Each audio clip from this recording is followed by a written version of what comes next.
Hey, it's Matt coming at you with another build here, and this is the build for the Duel Antspur Rapiers that you get in the Atlas Plateau. You get them near the Shaded Castle. There's an NPC-like enemy, sort of like an invasion, but not an invasion. He'll drop one.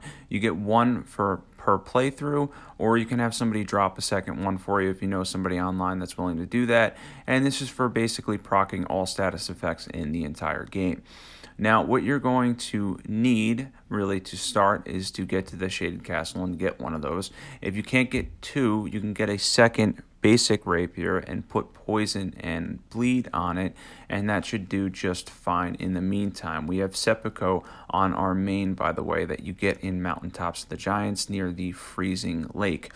And as you can tell here, the fire giant gets absolutely destroyed by proccing the status effects, and it's over fairly quickly.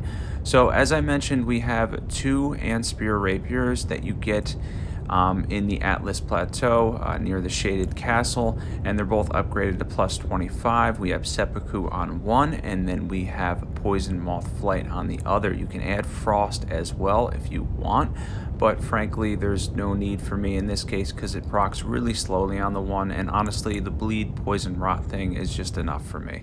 So that is really up to you in the end. I like having a little bit more bleed instead.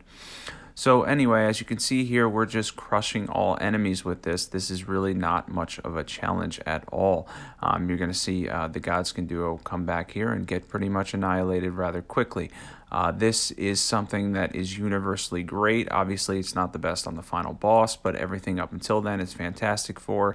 And guess what? You have awesome stats, and you can use it for a lot of other different weapons. Like if you want to do Rivers of Blood, you'll be stacked for that as well, and the weapon art's pretty potent. For me, I put the points into strength because they scale, these rapiers scale with strength and dexterity at sea. I put it for strength because the arcane and the strength gives me the Marius Executioner build to have as well, so I can kind of stack those two builds together and just be really powerful, and then I could just use that for the end game, because that's an awesome build too. You can do 8,000 damage per special. I have that on video if you want to check it out on my channel. So as we walk up here, you're going to see a really tough enemy go down very, very, very quickly. Honestly, quicker than I thought.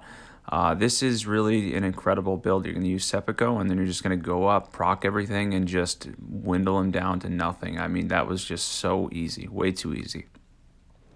So, for the talismans, we are going to have Millicent's Prosthesis. This you get from her quest line, and then the Rotten Wing Sword Insignia from her quest line. Kindred of Rot's Exultation in Mount Gelmar, it's in a cave, and Lord of Blood's Exultation for all the damage boost. You get that in the Subterranean Shunning Grounds, and this build is awesome. You can pretty much melt anything in the game. It's like easy mode. It's just so much fun doing this build, and I hope you guys enjoyed, and I hope you try it out. Have a great day.